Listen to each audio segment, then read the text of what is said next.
Welcome to the Better Brave podcast, where you get to hear unique stories from guests like you who choose to live bravely outside of their comfort zones. I'm Candace Dudley, your host, former teacher turned online business mentor and podcaster. This podcast is for you if you're committed to living life on purpose, no more following the rules of society. Go hit the follow button if you haven't yet, and tune in every Tuesday for a new episode. My parents named me Candace, and when I was in high school, my friends called me C.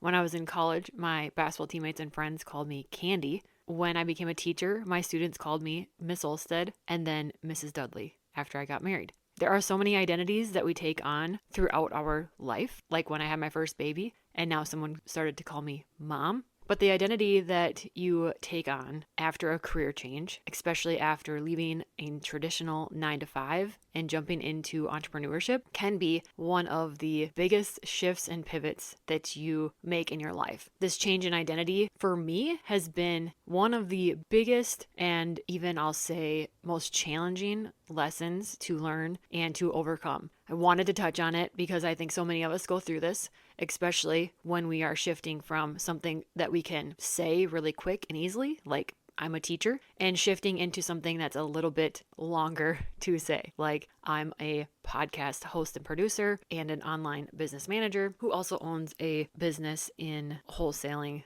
I was just talking about identity on another podcast that I was being interviewed on. Sometimes we might struggle to step into this new identity because in our heads, we have set this bar of expectation that we are requiring ourselves to meet or hit before we're going to allow ourselves to be called our new label. And I want to encourage you to either lower the bar, work to get rid of the bar. But the first thing that we need to do is to start uncomfortably, possibly saying what we want to be and what our new identity is. Living in the past and continuing to say a past version of yourself. I've shared this before, but even 2 years out of the classroom, I was still answering that question of, hey, what is it that you do? As I used to teach. I wasn't filling that blank in with what I am now or what I wanted to become. If you can kind of visualize putting new shoes on, and those shoes are that new thing that you are or that you want to be, putting those on, starting to walk in that embodiment is your very first step into reaching these new goals and building this new thing that you're starting. Someone told me after I shared this on that podcast that this actually is in, I believe, in one of Mel Robbins' books, and she says this is the first step. This is step one.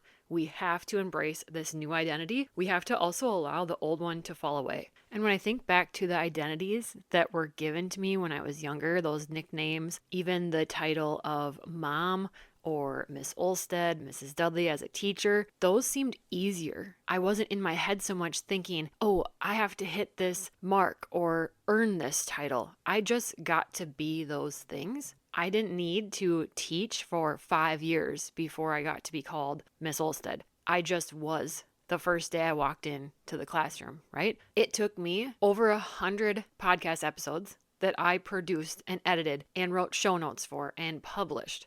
Like I did start to finish the entire process. It took over 100 episodes for me to say, I'm a podcast host. I'm a podcast producer. In my head, I was thinking that I had to have so many downloads. I had to have so many listeners or sales from my podcast to be able to say that I am that thing. When recording and publishing that very first episode made me a podcast host and producer. If you write a page, you are now a writer.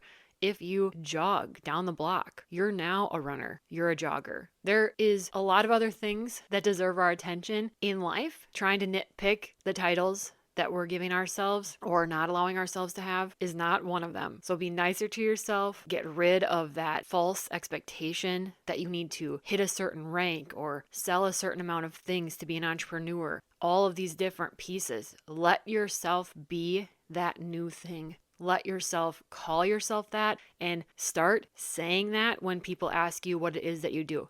Say it. It's going to feel awkward. It might feel uncomfortable to start with. It will get easier and you are going to start creating your future. If we keep saying those things in the past tense version of ourselves, what we're going to get is past tense things. When I kept saying that about I used to be a teacher, guess what I kept getting from the universe? More chances to go substitute teach at school. That wasn't part of my future that I was trying to build, but that kept coming in, which kept my future farther out of reach because it filled my time with that, because that's what I kept saying I was. So I hope that that little example can maybe help you see where you're holding back on your own identity and let you put those new shoes on so that you can start taking steps forward in building your future self, and your future goals can start to come to life. But the first step is to start really living and embodying that new identity. Thanks for being here. I love being able to highlight entrepreneurial journeys because no two are the same. I hope you feel seen, inspired, and like your dreams and goals are completely valid, because they are. To grab my free podcast setup guide or book a one-on-one call with me,